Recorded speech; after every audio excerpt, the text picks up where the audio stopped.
அஸ்ஸலாமு அலைக்கும் வரஹ்மத்துல்லாஹி வபரகாத்துஹு. ஈமானை உறுதிப்படுத்தும் உண்மை சம்பவம். லிபியாவைச் சேர்ந்த இந்த சகோதரர் பெயர் அமீர்.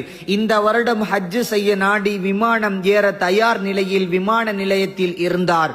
ஆனால் விமான நிலையத்தில் பாதுகாப்பு மற்றும் தாமதம் காரணமாக அவர் தனது விமானத்தை தவறவிட்டார்.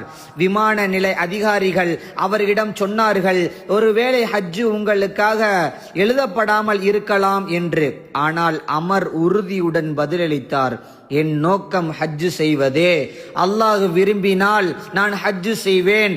அவர் மிக மன உளைச்சலுடன் அல்லாஹ்விடம் கையேந்தி பிரார்த்தித்தார், யா அல்லாஹ், நான் உன்னை பார்க்க வந்துள்ளேன், எனக்கு அனுமதி கொடு ரப்பே என்று மனம் உருகி பிரார்த்தித்தார். சுபஹான் அல்லாஹ்.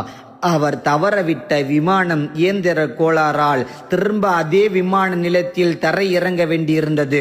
அந்த நேரத்தில் கூட விமானத்தில் பைலட் அமருக்கு உடனே வர அனுமதிக்க மறுத்துவிட்டார்.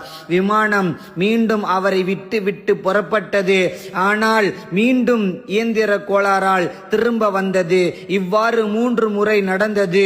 இறுதியாக விமானி உணர்ந்தார், அமர் விமானத்தில் இல்லையெனில் நான் விமானத்தை எடுத்து பறப்பதில்லை என்று. சுபஹானல்லாஹ். இறுதியில் அமர் விமானத்தில் ஏறினார். அவர் ஹஜ்ஜை அடைந்தார். சுபஹானல்லாஹ்.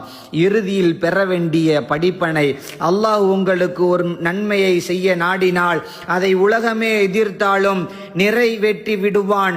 யாராலும் தடுக்க முடியாது.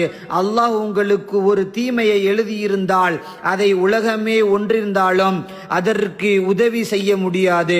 அல்லாஹுவின் அருளில் ஒருபோதும் நம்பிக்கை இழந்து விடாதீர்கள். அல்லாஹு அக்பர்.